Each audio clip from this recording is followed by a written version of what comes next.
Hello everybody, welcome to Diksha Online. So now in this particular lecture, this is lecture 5 in the chapter Principles of Inheritance and Variation. So what is the chapter overview? What are all the topics that you will be dealing with in this particular chapter? We will be discussing about Mendel's laws of inheritance. I think we are done with inheritance of one gene, that is Mendel's monohybrid cross, and based on which we had learned two laws. One is called the law of dominance and one is called the law of segregation, correct? Then we will much later deal with inheritance of two genes, and then we have also completed some of the deviations from Mendelism, that is some unique phenomena such as incomplete dominance and codominance. After that, we will be moving on to chromosomal theory, polygenic inheritance, and pleiotropy. And then you will be discussing about how sex determination occurs in varied groups of organisms, followed by mutation, and lastly we will discuss the gene and chromosomal disorders, which sum up together as genetic disorders.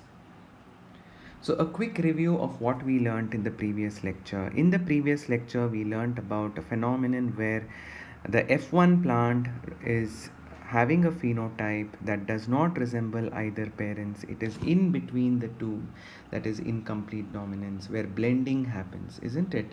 Then we had discussed about the concept of dominance. We had seen that how the modified allele becomes recessive and the unmodified allele is nothing but the dominant allele. We had also discussed about codominance and multiple alleles. We had seen how two alleles decide to come to terms with each other. They stop fighting for dominance and both of them express themselves equally, such that the F1 resembles both the parents. So when two genes sign a peace treaty among themselves and say that, okay, let's not fight for dominance, let's both express ourselves, then we know that it is called codominance. And in certain cases we saw how a gene can exist in more than two allelic forms, and that is referred to as multiple allelism. For both of these we took the best example, which is the blood group in man, the ABO type of blood group system in case of man. Now in this particular lecture, I will be introducing you to a new concept that is referred to as the pleiotropy. Now what exactly is pleiotropy? Now I will give you a simple example before we go any further about pleiotropy. So let me take an example of synthesis of or starch synthesis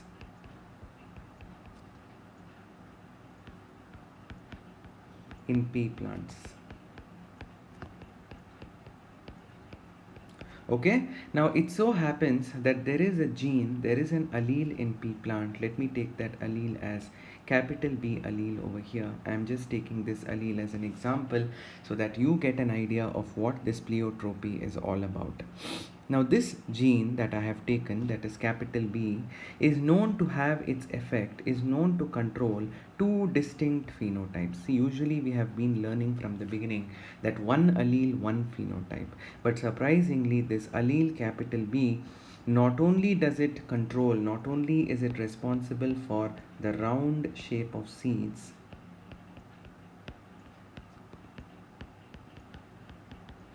but it is also responsible for what is inside the seed. Inside the seed we have reserve food material in the form of starch, and starch is present in the form of grains. Okay, so this gene, not only does it control the round shape of seed, but it also controls the size of the starch grain.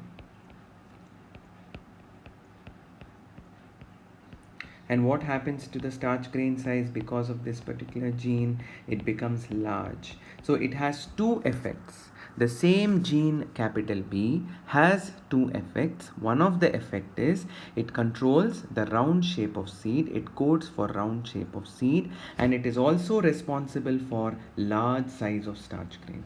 So what do we have here? With us we have one gene. You all agree? One gene, and with us we have two or more than one effect.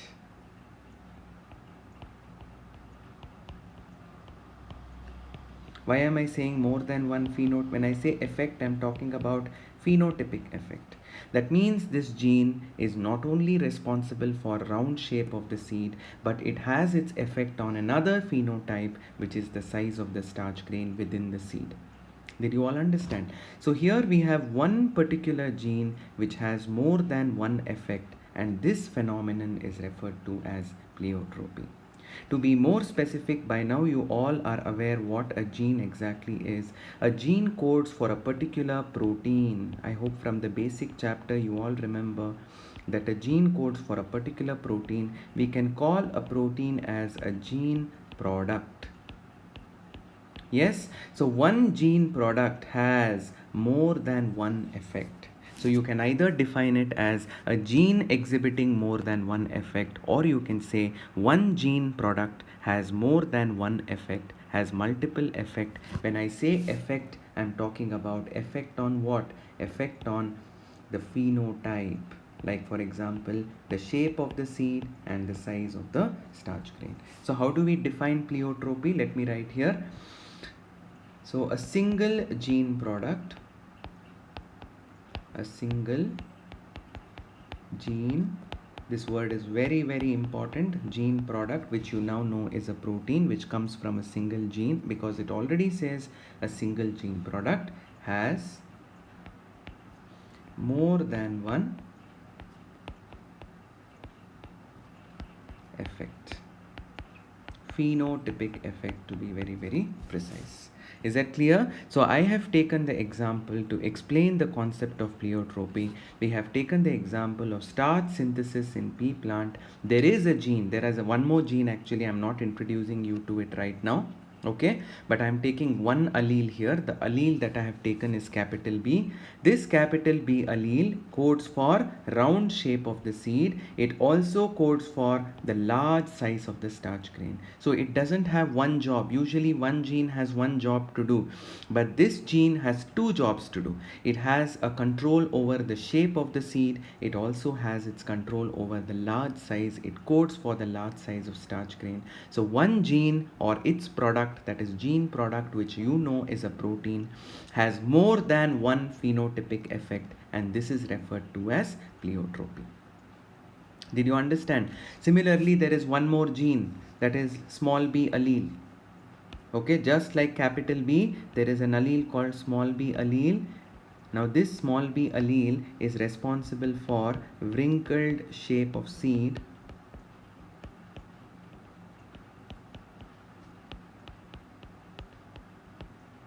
and it is responsible for, it codes for small sized starch grains.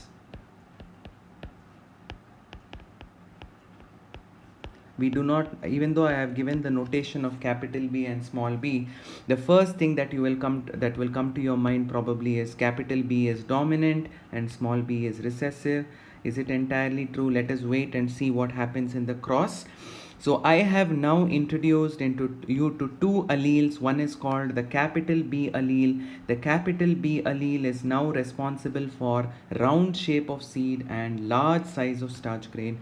Now just now I introduced you to another allele, that is small b allele, which is responsible for wrinkled shape of seed and small size starch grain. So again you are seeing one gene has two jobs to do.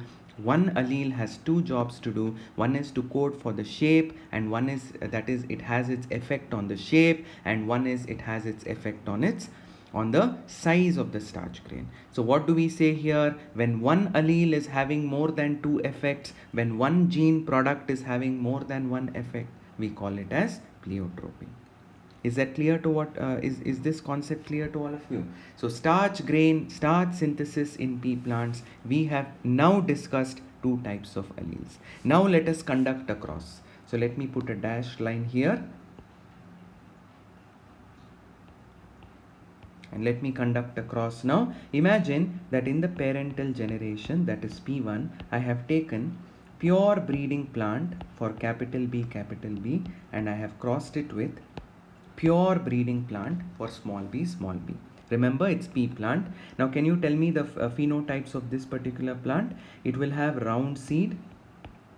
I just told you that capital B is responsible for round seed. And what size of the starch grain? Large sized starch grain. You all agree with me here? Okay. Now for small b, what should I write? I'll write wrinkled seed. And what sized starch grain? Small sized starch grain.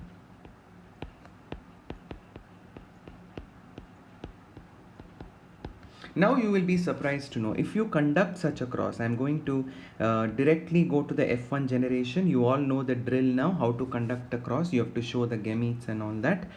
So directly I'm going to F1 generation.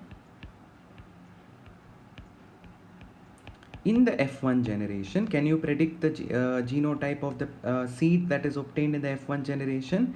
Capital B and small b.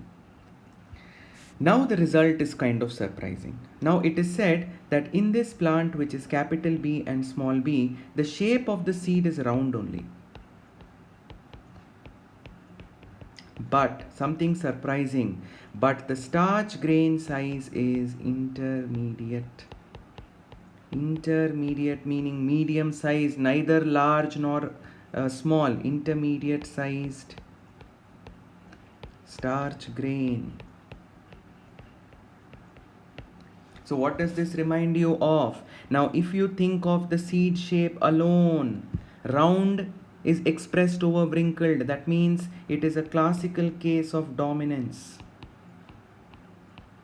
Isn't it like how in Mendel's monohybrid cross, out of tall and dwarf, you got dwarf in the F1 generation. So here if you consider the shape of the seed, what feature am I considering here? The shape of the seed, then it is pure dominance. But if I consider the size of the starch grain, can you tell me what kind of inheritance does this remind you of? Yes, think and tell me. I'm repeating again. If I think in terms of shape, round is dominant over wrinkled. In terms of shape, it is exhibiting a classical case of dominance. You all agree with me? Now please tell me the size of starch grain. If it was dominant in the size of starch grain, we should have expected large size starch grain. But don't you think intermediate starch grain, I'm using a word here, it is neither large nor small. It is in between. This should tell you what kind of a inheritance is this. The size is neither large nor small. It does not resemble either parents. It is in between. Yes, it is a case of incomplete dominance. See how different it is? When it comes to the shape, the F1 hybrid shows pure dominance. It is round. But when you observe the size of the starch grain, it is intermediate. When I say intermediate, it is neither large nor small. It is in between the two. That means it does not resemble either of the parents of the cross. Parents of the cross have large and small respectively, but intermediate is neither large nor small. Whenever you hear words like neither the parental traits, and it expresses a trait or a phenotype which is in between the two, the first thing that should come to your mind is it is a case of incomplete dominance. See how the inheritance pattern is different in pleiotropy, isn't it? First of all, you all understood what is pleiotropy. One allele has two jobs.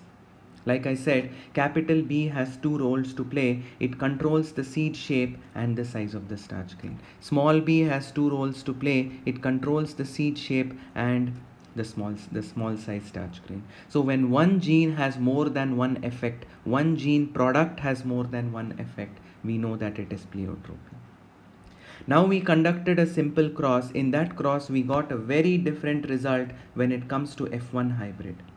What is the result? You were expecting that capital B, it is completely dominant in both the effects. You were expecting the seed would be round with large starch grains. But we saw when you look at round, the shape alone, then it is dominance. If you look at the size of the starch grain alone, the size of the starch grain is neither large nor small. It is in between the two. So if you look at the size of the starch grain independently, it is a classical case of incomplete dominance. If you look at the shape of the seed independently, forget about the starch grain. If you look at the shape of the seed, it is round over wrinkled. It is a classical case of dominance. I hope this is clear to all of you. Now, why this kind of a phenomenon has been observed over here? What has happened exactly that has resulted in this particular type of phenomenon? Let us see. Let us take the F1 hybrid, the F1 plant. I'll write the genotype here, capital B, small b. I'm writing it little far away from each other, but remember the F1 plant is heterozygous. You all know the meaning of heterozygous by now, capital B, small b. So what could have possibly happened? So I am going to try and explain the mechanism of pleiotropy for you here. Okay, so we saw that in terms of size of the starch grain, we saw that capital B is exhibiting incomplete dominance. It is not suppressing small b entirely. Incompletely it is dominating. That means it is not completely bullying over small b. It is saying, okay, I will allow you to express to a certain extent. So capital B is not completely dominant over small b in terms of what? Size of starch grain. So it is exhibiting what? Incomplete dominance. Okay. Now, capital B as a gene is expressing its own gene product. This circle represents the B gene product. Say a protein. You all know a gene product is a protein. From the first class, you know a gene is a segment of DNA that codes for a specific protein. So this is B gene product. Now, thanks to capital B allowing the small b to express itself, it is not completely shutting it off. It's incompletely dominant. So probably small b also gets to express its own gene product. So this is small b gene product. Small b is very thankful to capital B because capital B is allowing it to express, because capital B is not completely dominant, capital B is incompletely dominant. So we have with us the capital B gene product, which I have represented in circle, and small b gene product, which is represented as triangles. Both are proteins. Both may be involved in some chemical reaction. Now what would have probably happened is the capital B gene product and the small b gene product would have interacted with each other. They would have blended. Blended means they would have come together and they would have had a crosstalk or an interaction. So when I say blending, there is some kind of an interaction happening between the capital B gene product and the small b gene product. What is the consequence of this interaction or crosstalk? Let me call it as crosstalk. There is some crosstalk happening between the protein that is produced by the capital B gene and the protein that is produced by small b gene. So when these two gene products have a crosstalk with each other, they modify some function in the cell. They probably modify some chemical pathway in the cell.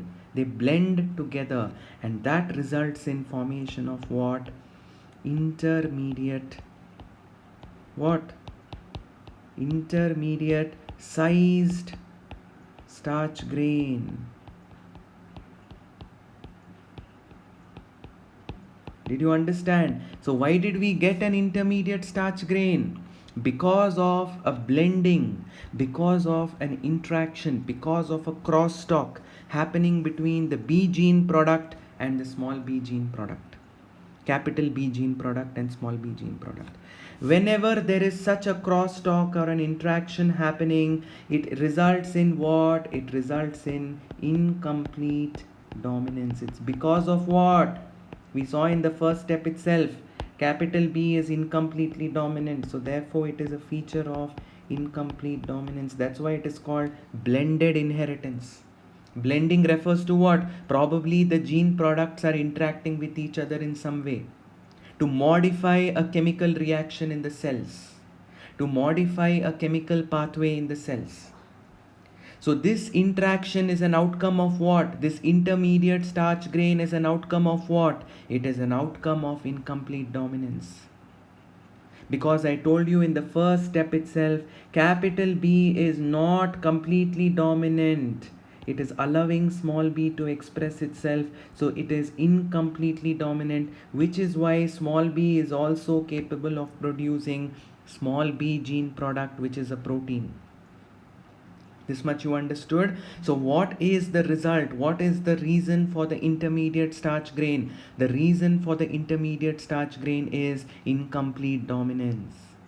Incomplete dominance results in expression of both the gene products which undergo blending, which interact with each other. What is the outcome of intermediate starch grain? We still get round seed. Even though the starch grains are intermediate, the seed shape is round. Now look at this alone. Forget about the starch grain. Look at it alone, independently. Which one's feature is round seed? Isn't it the feature of capital B gene? Capital B alone is expressing. If you look at round alone, who is getting expressed here? If you look at round alone, we can say capital B wins. And who loses? Small b loses. So when capital B wins and small b loses, it is obviously a feature of dominance. Who is dominating over the other? Capital B is dominating over small b. See, if you change your perspective, if you look at it from the size of the starch grain perspective, it is incomplete dominance. If you look at it from the shape perspective, it is dominance. Why did I say it is dominance in shape perspective? Because in shape perspective, what shape are we getting? Round. Whose feature is, whose phenotype is round? It is the phenotype of capital B. So it is as if capital B is winning here because the shape is round, which is the phenotype of capital B. Whose feature or whose phenotype is not getting expressed? Small b. So small b loses. When one allele wins and the other loses, it is a case of dominance. The one that won is said to be dominant. Understood the mechanism of pleiotropy? Yes. So any doubt over here? So I took the F1 plant here. I'm just going through a rerun here. All of you listen very carefully. Capital B and small b are together, but capital B is incompletely dominant. It is allowing small b to express. So small b expresses its own gene product. Capital B also expresses its own gene product. So let me put a double arrow wherever I am re-explaining so that you can trace it with your eye. So capital B is also expressing its own gene product. Small b is also expressing its own gene product thanks to capital B, who is incompletely dominant. The capital B is saying, okay, I will not suppress you fully, you also express. And then we saw how the gene product capital B interacts with the gene product small b, and we are getting a blending. When they interact, we can say that they are blending together and we are getting an intermediate starch grain. This is a classical case of incomplete dominance, but ultimately we get a round seed. If you look at round seed alone, who wins? Round seed is a feature of capital B. So capital B wins and small b loses. When one of them wins and loses, from that perspective, round seed is what feature? It is a feature of dominance. It is a case of dominance because when you are looking at the seed shape, forget about the starch grain. Look at it independently. Whose seed shape, whose character or whose phenotype is expressed here? The phenotype of capital B. Clearly capital B has an upper hand. So it is a case of dominance. So what did we understand here? We understood that gene product plays a very important role here. Protein plays a very important role. Because we saw how the gene products will interact, they will blend with each other. See, they blend, they interact with each other, and to bring about changes in phenotype. Like how the gene products blended together and they resulted in a seed starch grain size which is neither large nor small, it is intermediate in size. Okay, fine. So, what do we conclude here is, if I have capital B and if I have small b, it doesn't just say that if I just say that capital B is dominant and small b is recessive. So now capital B is very proud of itself. Let me just try to weave a story around it. A very silly story it might sound like, but it might help you to remember the concept. So there is a king, capital B, who is saying, I am dominant. And there is another weaker king of another kingdom who is being suppressed by this dominant king. So let us call this as king B and king small b. So king capital B is very, very arrogant. It's saying, I am dominant. I can rule the world. Nobody can do anything to me. But when king B expresses itself into a gene product, that is when king B realizes that it is not entirely dominant. I had used a different notation for the gene product of small b, isn't it? So until and unless the gene products are expressed, you never know the fate of that particular allele. Until now, this king was saying, I am dominant, you are recessive. But now, after the gene products got expressed, we saw how the gene products blended together to produce what? To produce an intermediate character. So now the king who was dominant is no longer dominant. The king is incompletely dominant. So it doesn't just mean that a gene is dominant because of itself, but what plays a very important role is after what it has expressed, after what it expresses. What is this that it expresses? A product. It is the product that is going to determine whether the gene is dominant or not. So gene by itself cannot do anything, but it is the product which determines the destiny of the gene. So we saw how the gene capital B, the king capital B, was very, very arrogant. I am dominant and you are recessive. But once it expressed its product, what happened? It became incompletely dominant because the products blended together. Please remember, blending means some kind of interaction happened between them. So now the king realizes, I am not completely dominant. I am not dominant just because I say I am dominant, but what makes me dominant is my gene product. So dominance is not just me saying I am dominant. It is not just me.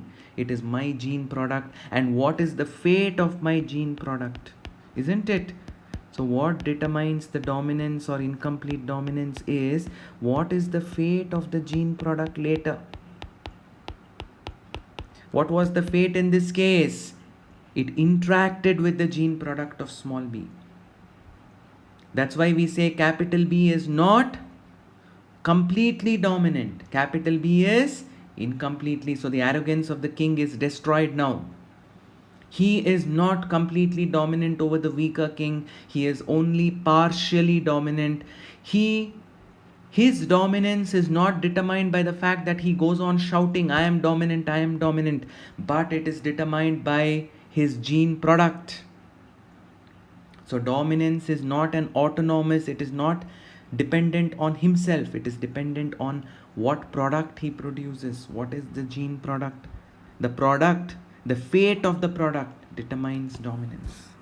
So we say that dominance is not an autonomous feature. It is not independent.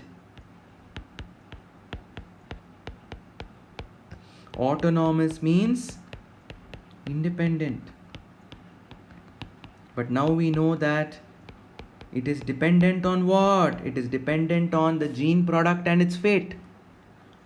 It is not just the gene that says I am dominant.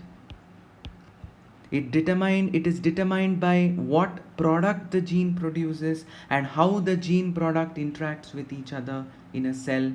Like we saw here, the circular gene product, for your understanding, the gene product which is represented in circle and the gene product that is represented in triangle, both of them blended to produce an intermediate size of starch grain. I hope the concept is clear. I've tried to make it simple. Please listen to it again if you have any confusion. The take-home message is dominance is not just an independent feature of an allele. Dominance is determined by something which the allele expresses. What does the allele express? A gene product. It doesn't end over there. It also depends on how the gene product interacts or how it affects a chemical reaction in the cell. In this case, what we saw was the gene product of capital B is interacting with the gene product of small b in such a way there is a crosstalk, there is a blending to produce an intermediate size starch grain. So it is not just the gene, it is the gene product and the fate of the gene product. So dominance is not just the gene, is not an autonomous feature of the gene. It is determined by what happens to the product later, how it interacts with the other product later, whether there is blending or not, lot of other things. Fate of the gene product is what determines the dominance. So this is the concept of pleiotropy. Please remember, one gene product having more than one effect. Like how we saw, capital B has its effect on shape and size of starch grain. Small b has its effect on shape and size of starch grain. And how you can look at it from two perspectives. From the perspective of the starch grain size, it is incomplete dominance. From the perspective of the seed shape, it is dominance. Because in the previous slide I told you, who wins when it comes to the perspective of the seed shape? Who wins here? Capital B wins. So it is plain dominance. Who wins when it comes to the perspective of the size of the starch grain? There is blending, partial dominance of capital B over small b. Both of them blend in a way to produce a feature which is not seen in either parents. So whenever there is blending, whenever there is interaction, from the size of the starch grain perspective, it is incomplete dominance. From the perspective of the shape of the seed, it is complete dominance. So you have to dissociate the two perspectives and look at it. When you're observing the seed shape, forget about the starch grain. When you're looking at the starch grain, forget about the seed shape. And I told you what results in the intermediate size starch grain because of interaction between the gene products, blending. And when there is such an interaction, when there is a blending, we say that it is incomplete dominance. Okay? So we discussed about a single gene product which produces more than one effect, which is in the starch synthesis in plant B, in pea plant. We saw that there are two alleles, capital B and small b. Capital B on its own is responsible for large starch grain, but small b on its own is responsible for smaller starch grain. And we also saw that capital B is responsible for round seed, and whenever the starch grain is small, the seed becomes wrinkled on maturity. See how the starch grain, the size of the starch grain is what is going to determine the shape of the seed. If the starch grain is large or intermediate, the shape will be the same. When does the shape become wrinkled? When the size of the starch grain is small. This is when there is only small b allele involved. Isn't it? So when there is capital B, then the size will be large. Starch grain size. When there is capital B, small b, intermediate, small b, small size starch grain. In both first and second case, the shape of the seed is round. In the last case, the shape of the seed is wrinkled. Plants with genotype capital B, small b, I told you, you will be surprised.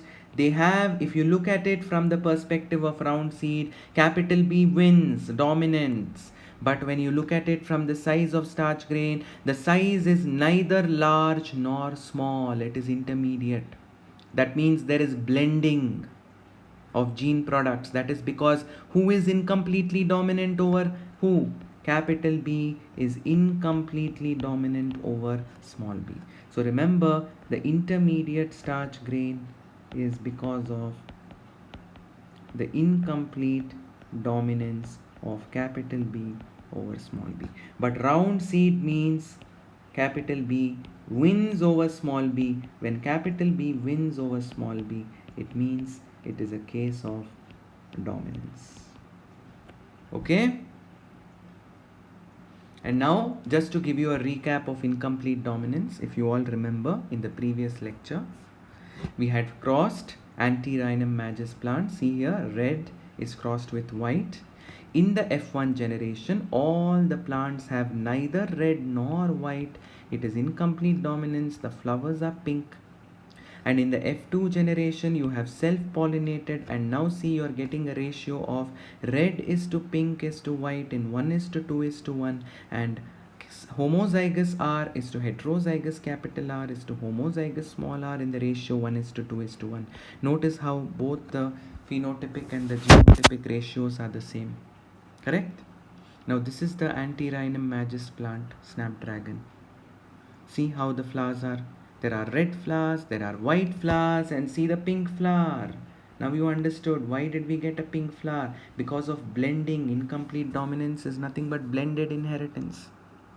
Like we saw in the starch grain synthesis, probably the gene products are interacting to produce a phenotype which does not resemble either of the parents. Pink is neither red nor white. Pink is in between the two. That you should remember. Incomplete dominance. And then if you remember codominance, we had learnt in terms of the ABO system of blood group. I hope all of you remember in codominance we had discussed that on the surface of the RBC there are polymers of sugars which are present on the plasma membrane. We had called them as antigen. I had told you that there are two alleles that come together, IA and IB. When they come together, they sign a peace treaty. They decide to be peaceful. They don't fight for dominance. They become codominant.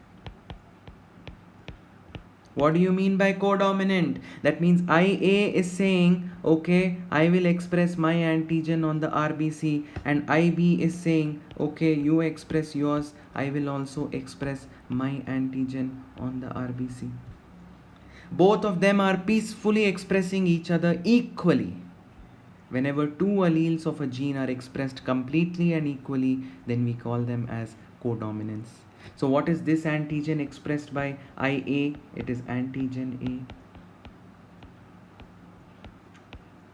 And what is the antigen expressed by IB? It is antigen B. Yes or no? So both of them are expressing themselves equally. There is no fight between them. They are cooperating. I hope you remember. You can easily remember codominance as something which involves cooperative or cooperation. They are cooperating with each other and they are dominant because they are expressing themselves equally. This was codominance.